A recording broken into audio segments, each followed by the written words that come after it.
Late in 1944, as the war in Western Europe ground toward its conclusion, routine still existed in unlikely places.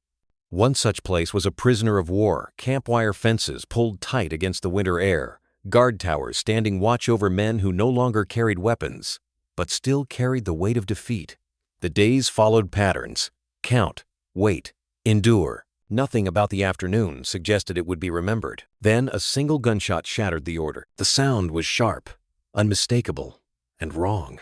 It cut through the low murmur of voices and boots on gravel, echoing off barracks walls before anyone could understand what had happened. An American sentry fell where he stood, his rifle slipping from his hands. Blood darkened his uniform almost immediately, spreading with a speed that left no room for optimism. This was not a warning shot. This was not an accident easily explained. For a moment, no one moved. Guards froze. Prisoners instinctively recoiled, unsure whether to scatter or remain still. In camps like this, hesitation could be fatal. Orders were expected, discipline enforced. But shock does not obey regulations. The wounded man lay gasping, his breath shallow, his pulse uncertain. Someone shouted for a medic, but everyone knew the truth. Help was minutes away, and minutes were too long. The camp had been designed around hostility. These men were enemies by uniform and by memory. Trust was neither assumed nor encouraged. Yet as the seconds passed, it became clear that protocol offered no solution fast enough. The guard was bleeding out in full view of men he had once overseen with a rifle and authority. That was when one of the prisoners stepped forward. He was German, unarmed, unordered.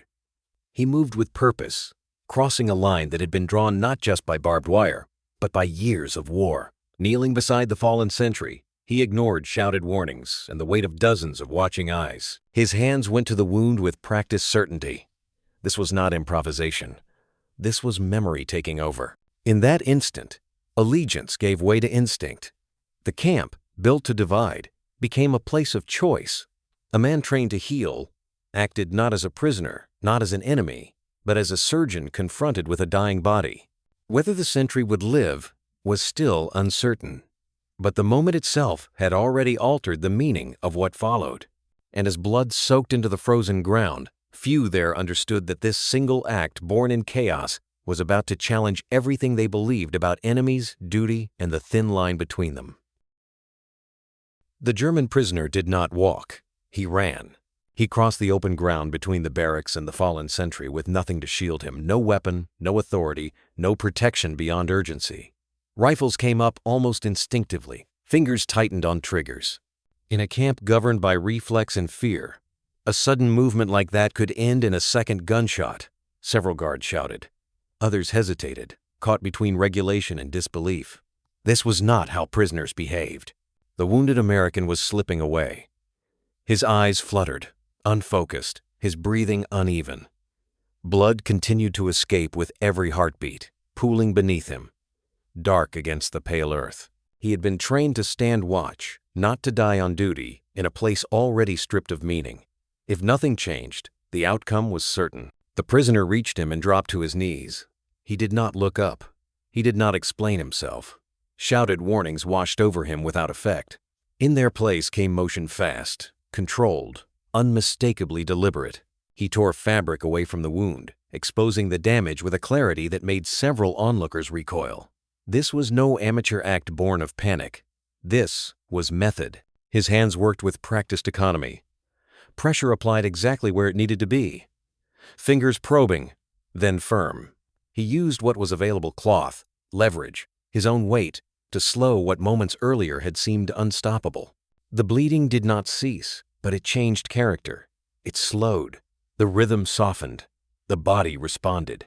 The guards watched closely now, rifles still raised but drifting lower with each passing second. No one fired. No one moved to stop him. Training manuals offered no guidance for this moment. The rules of captivity did not account for a man who behaved as though the war had briefly been suspended. The American's breathing steadied. His eyes opened, just long enough to focus on the face above him, a face he had been taught to recognize as the enemy. Then they closed again, this time not in surrender, but in fragile survival. Against expectation, the sentry was no longer dying. What unfolded on that frozen ground was not mercy in the abstract, but competence under pressure. The prisoner did not save a symbol. He stabilized a body, and in doing so, he forced everyone watching to confront an uncomfortable truth. Some skills, once learned, do not recognize borders or uniforms. As medical help finally rushed forward, a new question lingered in the silence that followed, not about whether the guard would live, but about who this prisoner really was, and what kind of past had prepared him for a moment no one had imagined. Prisoner of war protocol was designed for control, not ambiguity. It was written to eliminate uncertainty, to ensure that every movement inside the wire could be predicted, categorized, and if necessary, punished. Physical contact between prisoners and guards was forbidden. Sudden motion was treated as threat. These rules had been refined through years of conflict, shaped by escapes, attacks, and fear learned the hard way. The German prisoner knew this as well as anyone. He understood that by crossing open ground, by kneeling beside a wounded sentry, he had violated the very structure that kept him alive. No explanation could undo that. No outcome could erase the risk he had taken. Yet he acted anyway, not out of defiance, but out of recognition. Recognition of a wound, a trajectory of blood loss, a narrowing window of survival. Training had spoken louder than fear. By the time the camp commander arrived, the scene had settled into something profoundly unsettling. Rifles were still present, but no longer dominant. The wounded American lay stabilized, his pulse no longer racing toward silence. Beside him knelt the prisoner, hands stained, posture calm, waiting, not pleading, not fleeing, simply present. The commander took in the details quickly. A living guard, a disobedient prisoner, a result no regulation had anticipated. Doctrine offered no language for this moment. The rules had assumed that loyalty and threat followed uniforms cleanly. They did not account for competence crossing enemy lines. Orders had been violated, and yet a life had been preserved. This was the collision point. Every rigid system eventually reaches the moment when reality exposes the limits of written certainty. Punish the man who saved your soldier, and the rules remain intact, but hollow. Spare him, and the structure bends in ways it was never designed to endure. The commander understood the weight of that choice immediately. Around them, the camp watched in silence. Prisoners and guards alike sensed that something irreversible had occurred. Not an act of kindness, but an act of clarity. The enemy had not hesitated. He had acted faster than policy, faster than allegiance, faster than hatred. War depends on categories. They make violence manageable, necessary. But standing there, beside a man alive only because an enemy ignored the rules, one question pressed harder than any other. When doctrine fails to account for life itself, what then? Is a commander obligated to defend? The answer would not come quickly, and the consequences of this moment, quiet, unresolved, were only beginning to unfold. Before he was a prisoner, before he was a number sewn onto worn fabric, the German had been something else entirely. On the Eastern Front, he had served as a medic, one of thousands trained not to advance lines on maps, but to delay death where it fell most heavily. His war was fought low to the ground, among shattered bodies and frozen earth, where survival was measured in minutes and decisions carried no ideological comfort. He had learned his trade amid scale few could fully comprehend. The Eastern Front did not reward hesitation. Wounds were catastrophic, evacuation uncertain, supplies unreliable. Medics there learned to work with what they had, under fire, in snow and mud, with the understanding that most of the men they touched would not live long enough to remember their names. Precision was not a virtue. It was necessity. His oath had come before uniforms, before flags, before slogans. It was not an abstract pledge to humanity, but a practical commitment to skill how to stop bleeding, how to keep air moving, how to stabilize a body long enough to give it a chance. In that world, belief mattered less than outcome. You either slowed death or you didn't. Capture had ended that clarity. Taken in the West, far from the chaos that had defined his service, he was processed, searched, disarmed, and reduced. His hands, once valued for steadiness, were suddenly irrelevant. The camp did not need medics. It needed compliance. Days blurred together, marked by counts and rations, by waiting that had no end point. Purpose, once constant, drained away quietly. In captivity, ideology became meaningless. Whatever he had believed before the war no longer structured his days. Survival did. Endurance did. He was no longer measured by what he could do, only by how little trouble he caused. The camp offered no space for skill, no demand for judgment, just time. Until the gunshot. When the American fell, something older than allegiance resurfaced. The sound, the blood, the posture of a body in shock. These were not abstractions. They were familiar signals. They bypassed the years of captivity and reached directly into training burned deep by necessity. In that instant, he was no longer a prisoner reacting to rules. He was a medic responding to a wound. It was not courage in the conventional sense. It was arrogance, of a quieter kind, the belief that competence carried its own authority, that a life in front of him mattered more than the uniform it wore. That skill, once learned, imposed obligation whether permission existed or not. The camp had stripped him of everything except that. As he knelt beside the sentry, hands steady, movements exact, the man behind the uniform briefly re-emerged, not as a German soldier, not as a captive, but as something the war had tried and failed to erase. A professional confronting consequence. What neither guards nor prisoners yet understood was that this rediscovered purpose would not end with one saved life. The act had already altered his position within the camp, setting in motion questions and decisions that the American sentry had arrived in Europe with a clear understanding of the war. It was a conflict of lines and loyalties, of uniforms that told you who to trust and who to watch. He had enlisted young, like many others, carrying with him a confidence shaped by training manuals and briefings that reduced complexity into function. There were allies, there were enemies, and there was little room between. His instruction emphasized vigilance above all else. Guard duty was not glamorous, but it was essential. Complacency, he was told, was the true enemy. Prisoners were not defeated men waiting out the war. They were risks contained by wire and routine. Every order reinforced the same message: maintain distance, maintain control, maintain authority. Compassion was not forbidden, but it was never encouraged. He learned procedure thoroughly: how to stand, where to look, when to challenge, when to fire. These habits were drilled until they became automatic, replacing uncertainty with muscle memory. In the controlled environment of the camp, adherence to protocol offered safety for him and for everyone under his watch. The system worked because everyone played their part. Until it didn't. The gunshot that dropped him came without warning. One moment he was upright, aware, performing a role he understood. The next, the world tilted violently, his legs giving way beneath him. Pain followed, sharp and disorienting. Then something colder, the realization that control had vanished. Training did not cover the sensation of blood leaving the body faster than thought could keep pace. As consciousness wavered, faces blurred above him. He heard voices, but they no longer carried authority or meaning. Somewhere in that narrowing tunnel of awareness, he sensed hands at his wound. Firm, précis, not frantic. It did not occur to him at first whose hands they were. Survival does not ask for identification. Only later would the irony surface.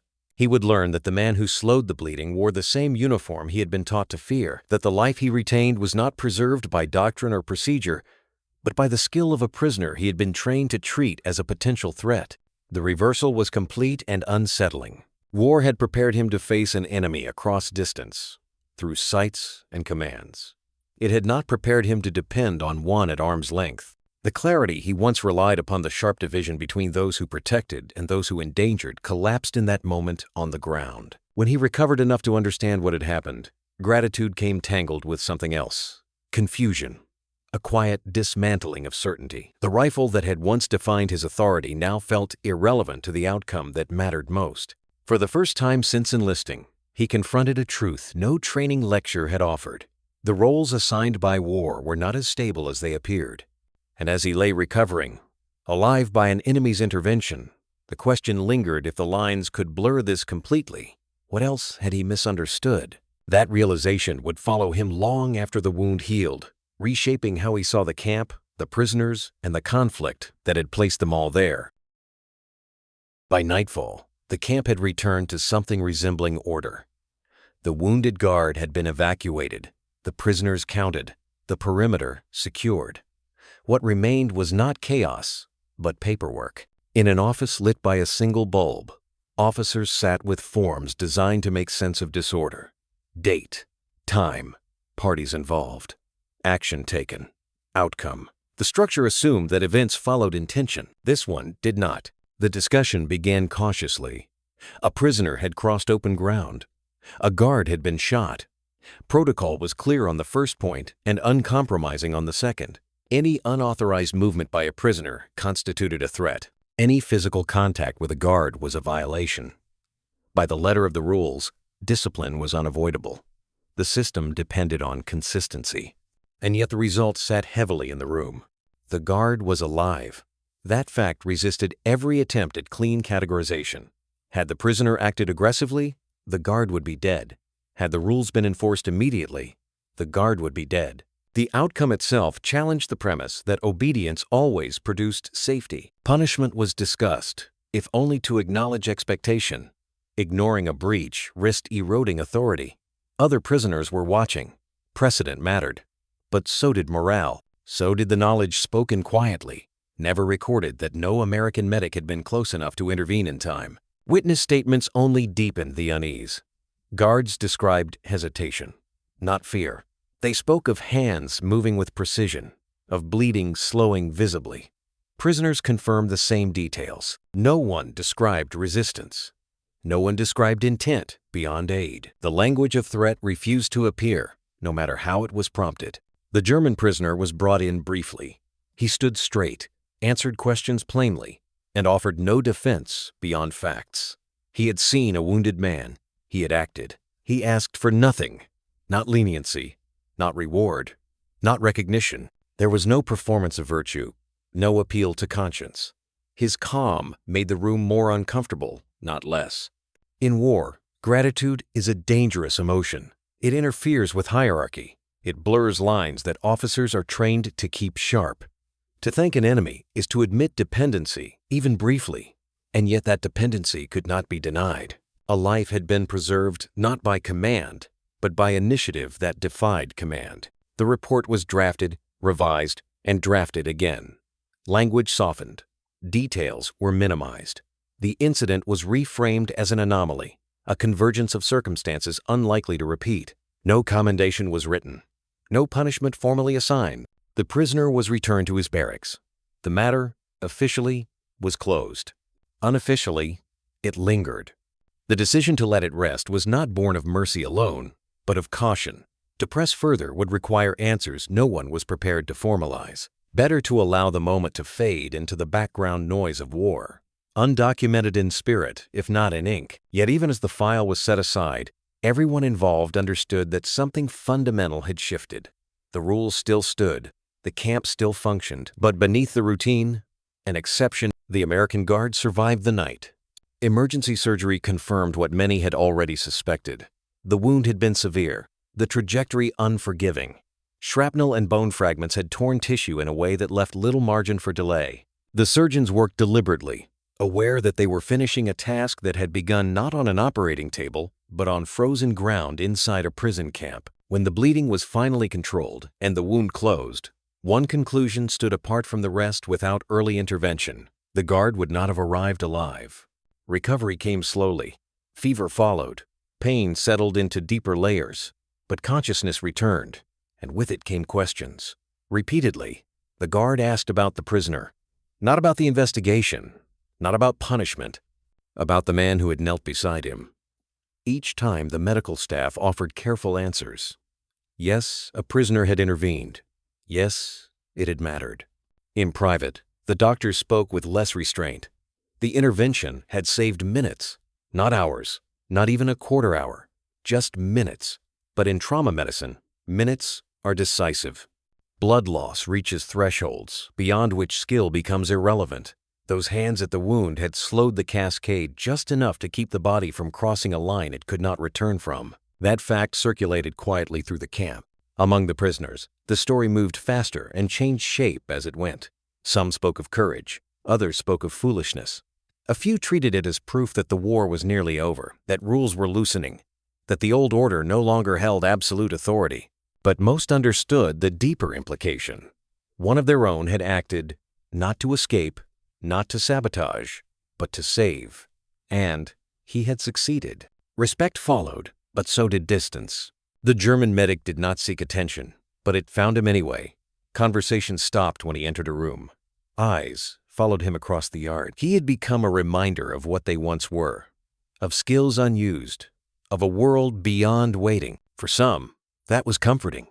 For others, it was unbearable. In captivity, standing out carried its own risks. Isolation settled in gradually. He was not punished, but neither was he rewarded. No additional privileges were granted.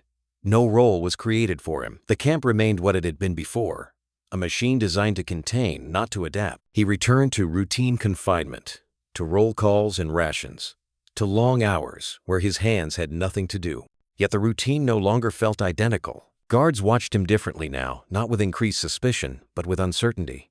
He was still a prisoner, still subject to every rule, but something had shifted beneath the surface. Authority remained intact, yet it was no longer unquestioned. The knowledge that one of their lives had depended on him lingered, even when unspoken. For the guard recovering in hospital, that knowledge carried a different weight. Gratitude became a private burden. He could not reconcile it easily with what he had been taught.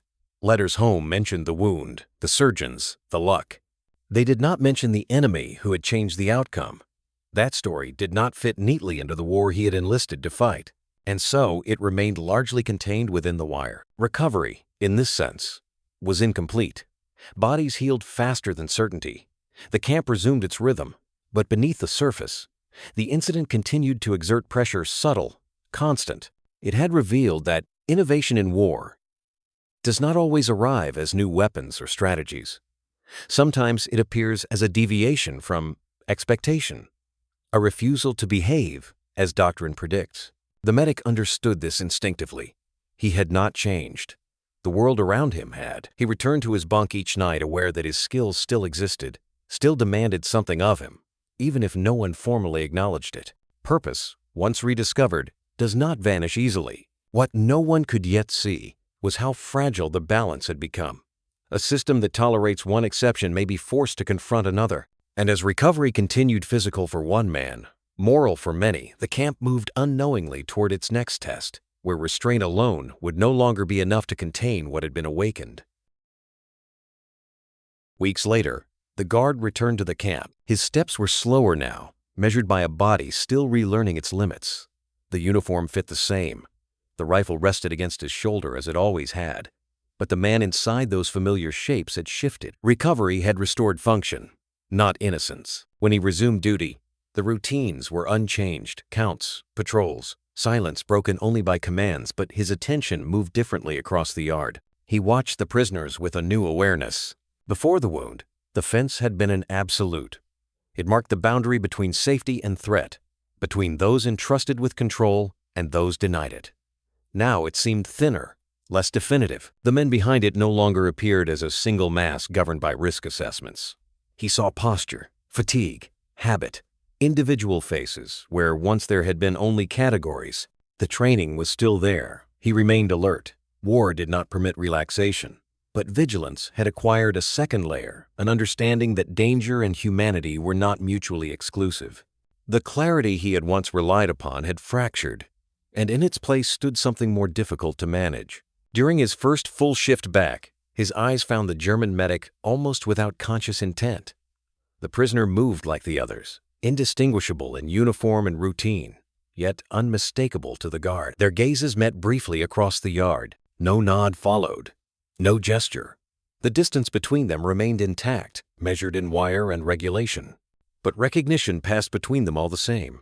It was not gratitude expressed. It was acknowledgement. Two men aware of a shared moment that did not belong comfortably to either of their roles. Words would have complicated it. Silence preserved its weight. In war, silence often carries the clearest meaning. The guard continued his watch. He found himself adjusting his responses, not in violation of orders, but in interpretation.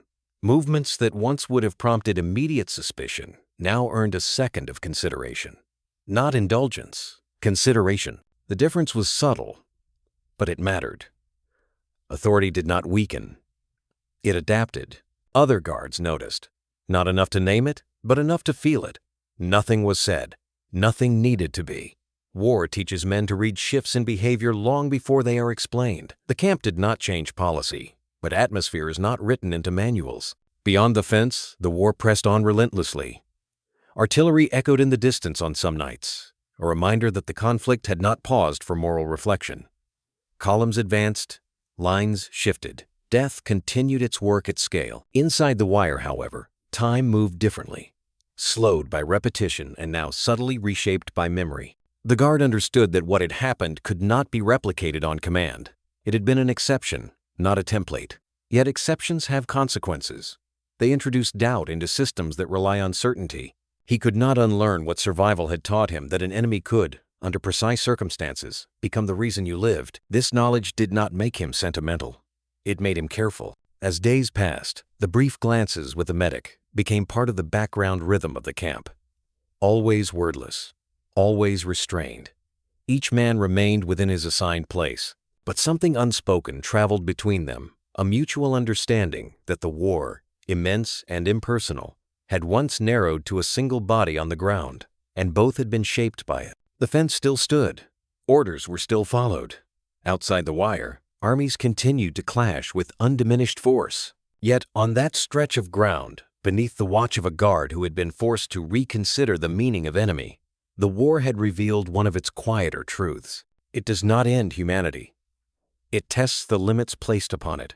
And as winter edged closer, and the conflict beyond the camp drew nearer to its conclusion, the question was no longer whether the rules could contain what had happened, but whether the men enforcing them could remain unchanged by it.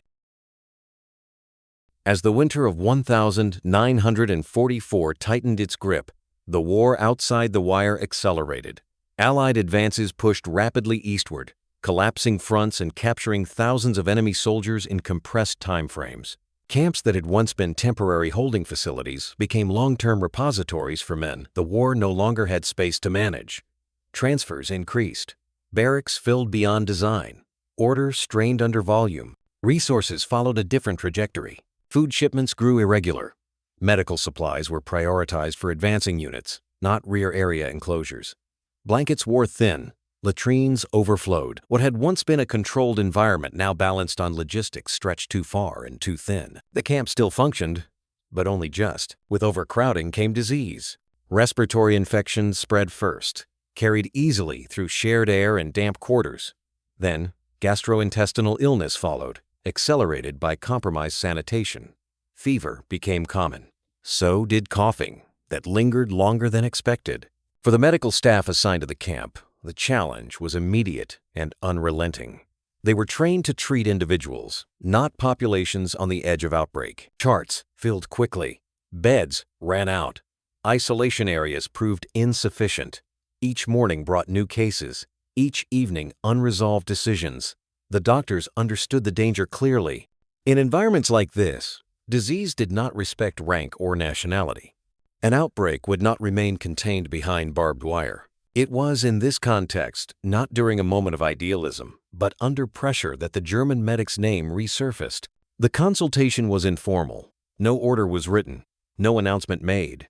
One of the camp physicians asked a question framed carefully as curiosity. Had the prisoners seen similar conditions before? The answer came without hesitation. Yes, many times. On the Eastern Front, camps and field hospitals alike had collapsed under the same pressures: crowding, cold, malnutrition. The patterns were familiar. Soon, more questions followed. Quietly, away from official channels, his experience was drawn upon, not as authority, but as memory. He spoke of spacing beds where possible, of airflow, of separating symptoms before diagnoses were confirmed, of simple interventions that required no additional supplies, only discipline applied differently. None of it was revolutionary. All of it was effective. The results appeared gradually. Rates of infection slowed. Fever spikes diminished. The feared outbreak never materialized. To those watching the numbers, the change was unmistakable. The camp did not return to health, but it stabilized. A threshold had been crossed and then held. Cooperation, once unthinkable, had become necessity. This cooperation did not resemble partnership. The medic remained a prisoner. Guards remained guards. The hierarchy stayed intact, but function now depended on an unspoken understanding that expertise existed inside the wire that could not be ignored without consequence. War had placed the camp under stress, and stress had exposed where rigidity became liability. Some officers resisted this realization. Others accepted it pragmatically. Ideology mattered less than containment. Lives mattered insofar as they preserved order. The reasons differed, but the outcome converged. The German medic was consulted again, and then again, always unofficially, always without acknowledgement. Among the prisoners, the shift was felt immediately. Illness slowed. Death receded slightly from daily expectation. They understood what that meant. The man who had once saved a single guard had now shaped the survival of many. Respect deepened. So did the distance around him. Visibility carried risk, and everyone knew it. For the medic himself, the role was familiar and disquieting. He had returned, in partial measure, to purpose but without recognition, without protection, without clarity about how long it would last. He offered what he knew because withholding it would mean watching preventable deaths unfold. That calculation was simple. The consequences were not. The camp, under pressure, had adapted just enough to survive its own constraints. But adaptation has a cost. Once necessity overrides doctrine, the return to rigidity becomes harder. Questions linger. Precedents form. Control persists. But it is no longer absolute. As Allied forces drew closer and the sounds of war shifted perceptibly on the horizon, the camp existed in a fragile equilibrium held together by routines that no longer told the whole story. Cooperation had entered the system quietly, not as policy, but as the decision was never announced. It arrived the way most turning points in war do not as proclamation, but as quiet adjustment. The German medic was permitted to assist with limited medical duties. No paperwork formalized it. No authority endorsed it publicly. He remained a prisoner, escorted at all times, his movements recorded and constrained. The distinction mattered. This was not trust as principle. It was trust as calculation, always under guard. He was brought into infirmary spaces only when the pressure justified deviation, triage, sanitation, observation, never autonomy, never command. His role existed in the margins, carefully bounded to prevent misinterpretation. The hierarchy remained visible at every moment, enforced through presence and procedure. The system did not relinquish control. It tested flexibility, and yet the effects were immediate. Small efficiencies compounded quickly. Patients were sorted earlier. Symptoms were tracked with sharper pattern recognition. Simple preventative measures, spacing, airflow, isolation discipline, were reinforced with the authority of lived experience. Recovery rates improved measurably. Mortality stabilized. The camp did not become humane. It became functional. That distinction mattered to the officers overseeing it. Discipline, long feared as fragile, did not collapse.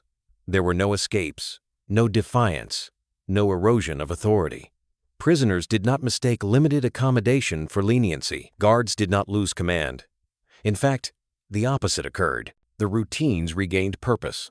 The sense of crisis receded just enough to restore confidence. Order strengthened. This was not the outcome doctrine predicted. According to regulation, any concession risked unraveling control. Any reliance on the enemy blurred boundaries that had to remain sharp, but reality had moved ahead of theory. The system had absorbed an exception without breaking. That fact unsettled assumptions more than any open challenge could have. The German medic understood the precariousness of his position. He did not overstep. He did not offer opinions beyond necessity. He worked within limits, conscious that every action was observed, every gesture interpreted. His restraint preserved the arrangement more effectively than advocacy ever could. For the guards assigned to watch him, the experience was equally instructive. Escorting a man whose skills actively reduced suffering complicated their understanding of custody. They remained alert. They enforced rules, but the work they witnessed resisted reduction to enemy behavior. The contradiction lingered. Trust, here, was not emotional. It was incremental. One day led to another. Another patient recovered. Another outbreak was avoided. Each success reinforced the calculation that this narrow cooperation produced stability rather than disorder. Officers did not revise policy. They revised expectation. That shift, though subtle, marked the true turning point. Assumptions began to weaken. The belief that authority depended on total separation proved incomplete. Control, it turned out, could coexist with selective acknowledgement of competence. The camp functioned not because rules were absolute, but because they were applied with discretion informed by consequence. This realization did not spread evenly. Some resisted it, others accepted it without comment. War culture is slow to change, especially in institutions built on hierarchy. But change had occurred regardless of consensus. The system now contained a contradiction it could not easily reverse. For the prisoners, the impact was tangible but contained. They did not mistake the medic's role for liberation. They understood its limits clearly, but survival improved. Suffering eased slightly. That was enough to alter morale without destabilizing order. Hope, in war, often arrives in modest increments. The medic himself felt no triumph, only continuity. He had not regained his old identity. He had not been absolved of captivity. He had simply been allowed to do what he knew how to do, under conditions stripped of dignity but rich in consequence. That was sufficient. Inaction, he knew, would have been a choice as well, one he could not justify. Outside the wire, the war moved toward its conclusion with accelerating force. Fronts collapsed. Cities fell. The camp's future was uncertain, tied to timelines no one inside controlled. Liberation was discussed cautiously, as rumor more than certainty. In that context, the arrangements made under pressure took on added weight. They would not last indefinitely, but they had already reshaped the present. Trust, once extended, even in small measures, leaves residue. When the moment came to evaluate what had worked and what had failed, this episode would resist clean classification. It did not fit narratives of mercy or weakness. It demonstrated the camp remained a prison. The war remained brutal. But within those constraints, a narrow corridor of cooperation had emerged not from idealism, but from necessity. And in that corridor, assumptions long held began to erode quietly, preparing the ground for a reckoning still to come. Because once authority learns it can bend without breaking, it must eventually confront the question it has postponed. How much of what it enforces is The second emergency arrived without warning, as they often do. An American guard collapsed during morning rounds, his body failing not from violence, but from infection. Fever had been present for days, dismissed at first as exhaustion, then monitored, then quietly feared. When he fell, the signs were unmistakable. Skin flushed, breathing labored, consciousness slipping in uneven waves. This was not a wound that could be compressed or contained. This was systemic, advancing inward. The infirmary responded quickly, but options were limited.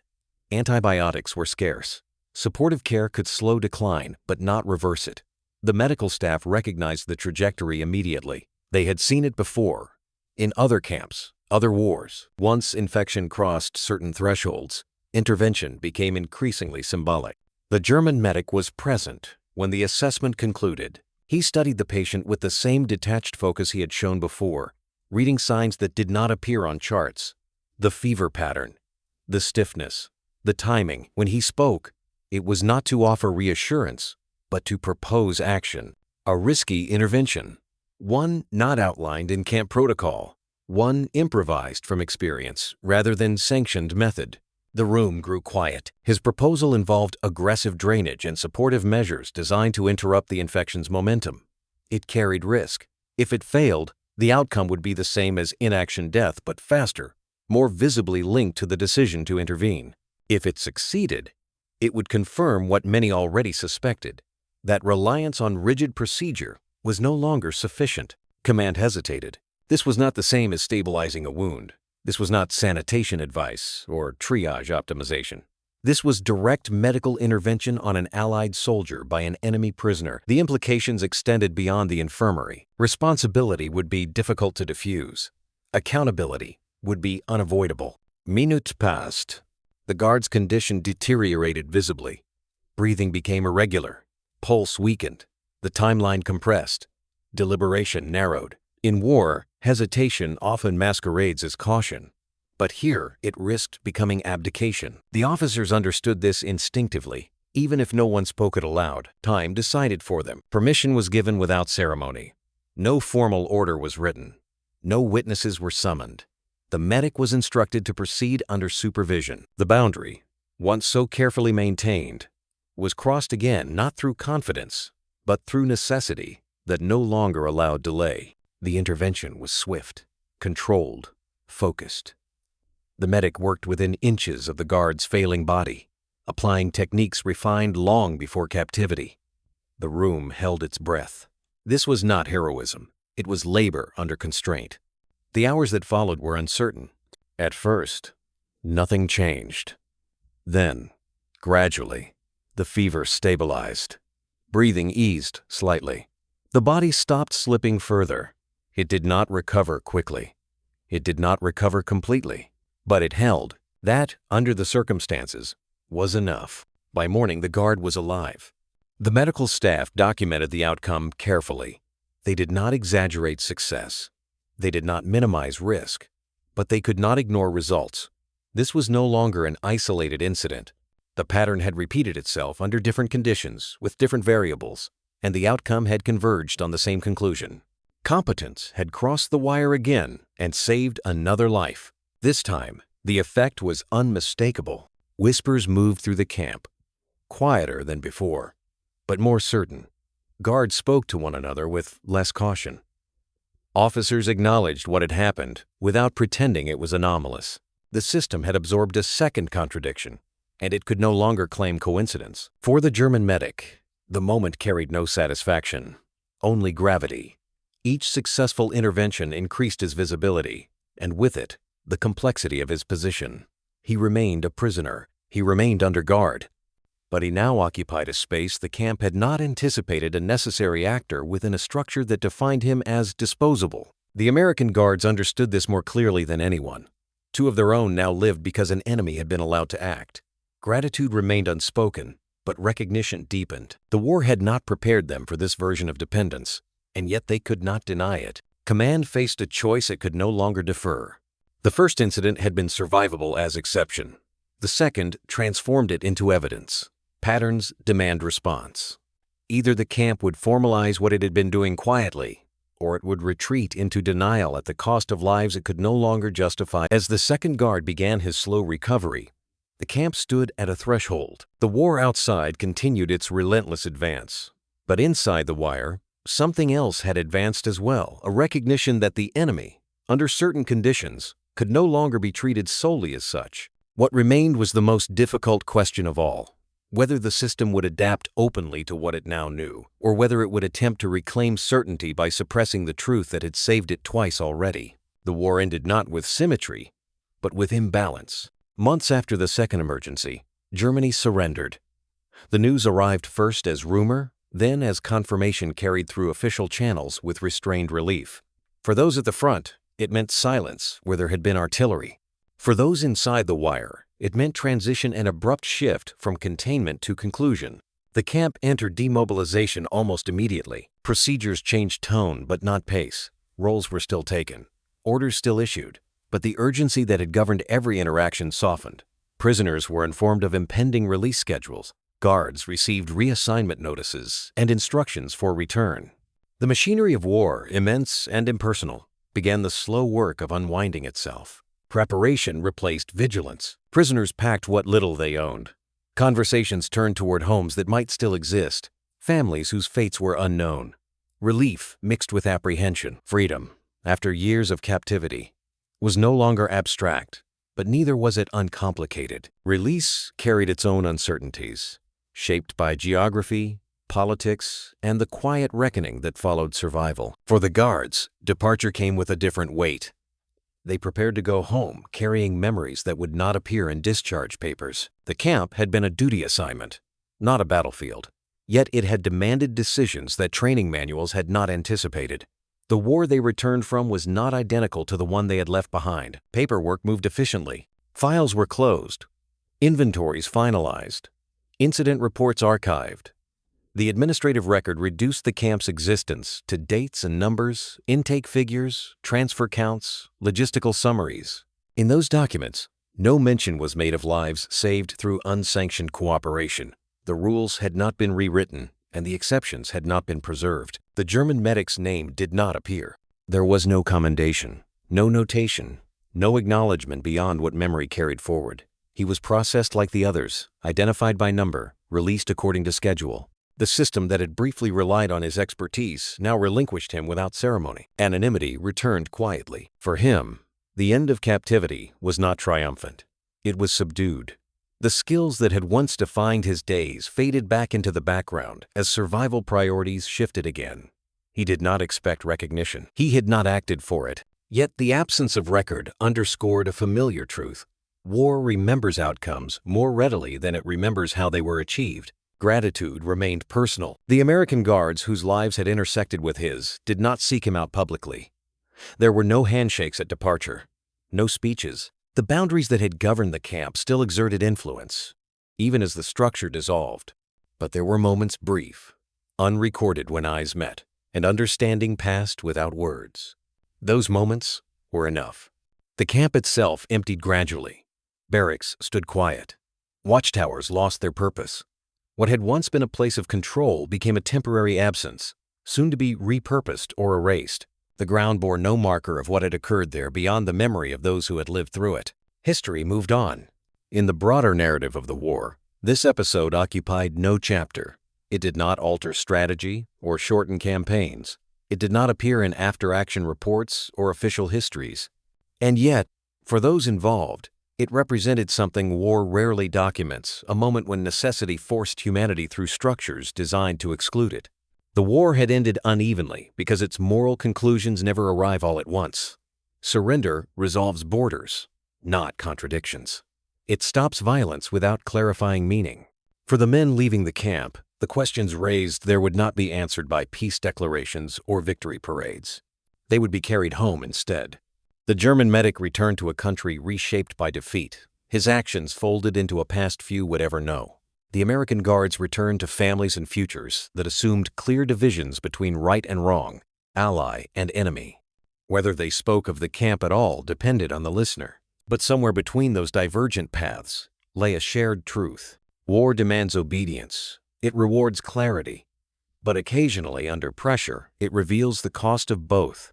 In a place built to divide, a man acted according to skill rather than allegiance, and others allowed it not because they had abandoned authority, but because they had confronted its limits. That truth required no record to endure. As the last transports departed and the camp dissolved into administrative silence, the lives saved there, the American Guard went home carrying scars that were easy to see and others that were not. The wound healed in time, leaving behind a line that marked where certainty had once failed him. To family and friends, it was a war injury. Like many others, evidence of service, of risk endured. He did not correct that understanding. He allowed the story to remain simple. When he spoke of it at all, he did so quietly. There were no audiences for the fuller version.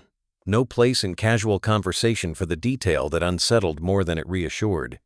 He would mention the camp, the infection, the narrow margin by which he survived. And sometimes, if pressed, he would acknowledge that a prisoner had intervened. He rarely named the uniform, almost never named the country. The point for him was not reconciliation. It was accuracy, kept private. Memory does not demand repetition to remain present. The war receded into the background of his life as work resumed and time moved forward. Yet certain moments resisted distance, the sound of breath slowing, the weight of hands steady under pressure, the realization that survival had come from a place training had taught him to distrust. These memories surfaced unexpectedly, not as trauma, but as correction. They altered how he listened, how he judged, how quickly he accepted simple explanations. The German medic returned to a country reshaped by loss. Cities lay damaged, institutions fractured. Civilian life resumed without ceremony, under conditions that offered little room for reflection. He resumed medicine not as a veteran, but as a professional among many, tasked with rebuilding what had been broken. His past did not grant him advantage. His captivity did not invite sympathy. He did his work and moved forward. The war followed him differently. In clinics and hospitals, he treated injuries that carried no uniforms. Hunger, infection, neglect. The skills refined under extreme pressure now served quieter emergencies. No one asked where he had learned to act so decisively. Few would have known what to do with the answer. He did not volunteer it. Neither man profited from what had happened. There were no citations, no compensation, no acknowledgement beyond memory. The act that had bound their lives briefly together existed outside the economies of recognition that follow war. It offered no career advancement, no public meaning, only consequence. And neither forgot it. For the American, the episode became a private reference point, a reminder that clarity can be misleading, and that adherence to rules does not always align with preservation of life. For the German, it affirmed something older than the war itself, that skill carries obligation, regardless of circumstance, and that acting on it may alter outcomes without altering status. The war, vast and consuming, gradually loosened its grip on their daily lives. New concerns replaced old ones.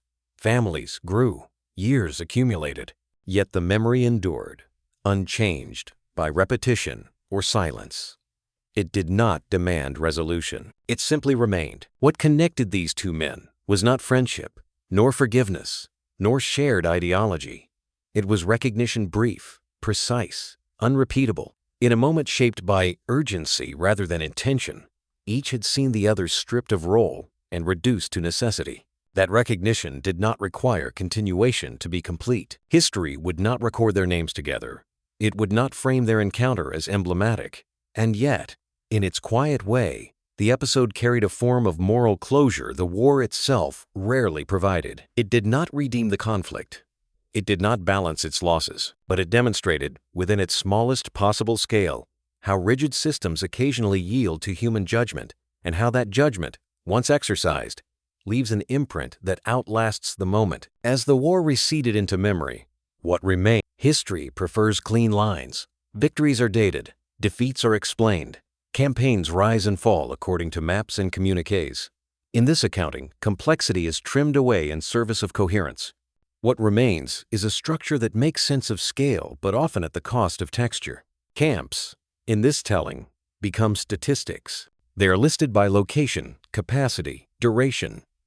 Guards are counted as personnel, prisoners as totals processed and released.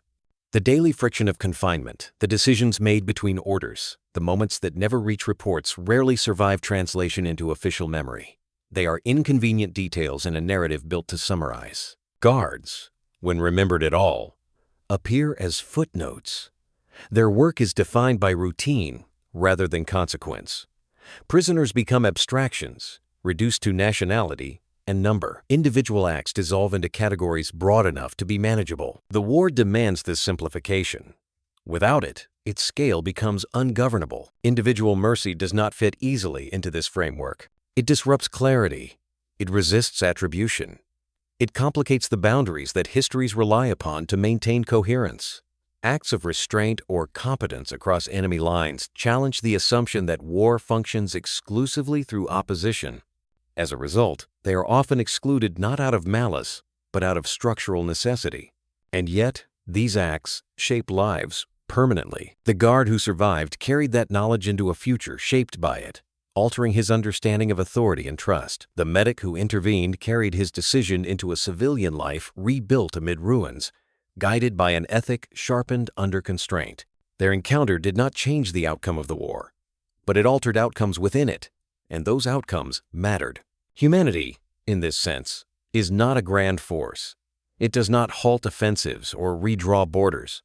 It appears briefly, under pressure, and leaves quietly, but its effects endure precisely because they are personal. They resist erasure not by scale, but by persistence. Ideology, by contrast, thrives on simplification. It requires categories that can be enforced without exception: ally, enemy, order, disobedience. These distinctions enable war to function at scale, but they also fail at the level where bodies and decisions intersect. When ideology confronts lived reality, it often fractures not loudly, but decisively. What happened in that camp was not a refutation of war.